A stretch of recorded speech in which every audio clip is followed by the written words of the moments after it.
Hi hello welcome to our channel. Pawan Kalyan garu మాట ఇచ్చారు అంటే ఆ మాటకు కట్టుబడటం కాదు, దానికి ఎంత బలంగా నిలబడతారో మనం మొన్న పిఠాపురం బహిరంగ సభలో చూసాం. ఒక సభ నార్మల్గా అయితే విజయోత్సవానికో లేదంటే ఇంకొక దానికో పెట్టుకుంటారు, కానీ ఒక సమస్యకి మీ వెనక నేను ఉన్నాను, ఆ సమస్య తీర్చడానికి నేను వచ్చాను అని చెప్పి ఒక బహిరంగ సభ పెట్టారు అంటే పవన్ కళ్యాణ్ గారి ఆలోచన ఏంటో, ఆయన నిజాయితీ ఏంటో దేశం గర్వించదగ్గ మాటలు అక్కడ మాట్లాడారనే చెప్పాలి. మాటలే కాదు, చేతలు కూడా అంత బలంగానే అంత నిజాయితీగానే ఉంటాయి పవన్ కళ్యాణ్ గారి. 2-3 రోజుల్లో వస్తా, నేనే స్వయంగా అక్కడ ఉన్నటువంటి పరిస్థితుల్ని నా కళ్ళతో నేను చూస్తా, మీరు పడేటువంటి కష్టాన్ని నేను తెలుసుకుంటా అని చెప్పారు.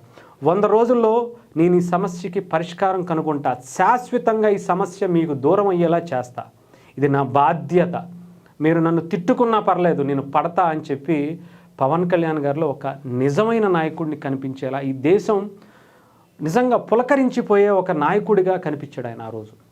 అవసరమైతే మీకు ఈ సమస్యలు తీర్చకపోతే, మీ కష్టాలు తీర్చకపోతే ఇంక నేను రాజకీయాల్లో ఉండి ఉపయోగం ఏంటి? రాజకీయాలను వదిలేసి వెళ్ళిపోతా, మీకు ఈ కష్టాలు లేకుండా నేను చేసే బాధ్యత నాది.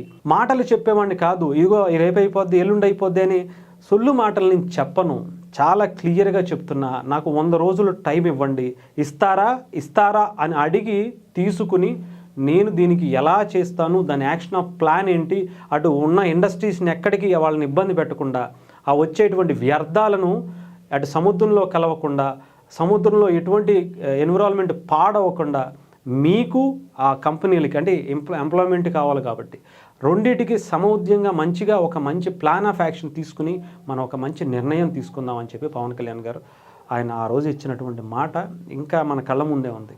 అప్పుడే చర్యల్లోకి దిగిపోయారు.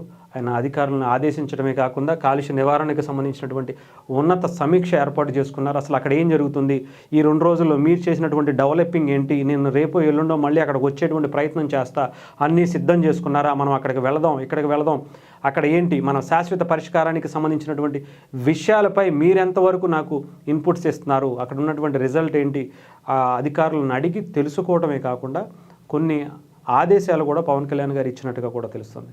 నేను వస్తాను, ఈలోపు అక్కడ ఉన్నటువంటి కంపెనీలతో కావచ్చు, అక్కడ ఉన్నటువంటి మత్స్యకారులకి వెళ్ళేటువంటి మార్గాలు, మనం అక్కడ ఉండేటువంటి ఆ వసతులు అంటే వాళ్ళకి ఎటువంటి ఇబ్బంది కలగకుండా చాలా జాగ్రత్తగా మన సముద్రంలోకి వెళ్ళి ఆ సముద్రంలో ఏదైతే కలుషిత ప్రాంతాలు ఉన్నాయో, చేపలు చనిపోతున్నాయో, చేపలు వేరే చోటకి వెళ్ళిపోతున్నాయో, ఇవన్నీ కూడా మనం దగ్గరుండి చూడాలి, నాకు ఎటువంటి ఇబ్బంది రాకుండా కలగకుండా మీరే చూడాలి, అంతేకాదు ఆ కంపెనీలతో మాట్లాడేటువంటి ఏర్పాటు కూడా చేయాలి అన్నట్టుగా కూడా పవన్ కళ్యాణ్ గారు ఆదేశించినట్టుగా తెలుస్తుంది. అంటే ఇది ఎక్కడ ఎవరిని నొప్పించకూడదు, ఎవరిని ఇబ్బంది పెట్టకూడదు, చాలా సున్నితంగా ఇది తీసుకోవాల్సినటువంటి విషయం. అందుకనే చాలా జాగ్రత్తగా పవన్ కళ్యాణ్ గారు సమీక్ష నిర్వహిస్తున్నారు. రేపో ఎల్లుండో మళ్ళీ పిఠాపురం కూడా వెళ్ళబోతున్నట్టుగా తెలుస్తుంది.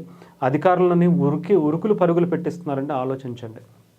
చాలామంది ఏమనుకుంటారంటే సర్లే మళ్ళీ ఎలక్షన్స్ వచ్చేటప్పుడు చూసుకుందాం అనుకుంటారు, కానీ ఇక్కడ మిగతా నాయకులు వేరు, పవన్ కళ్యాణ్ గారు వేరు.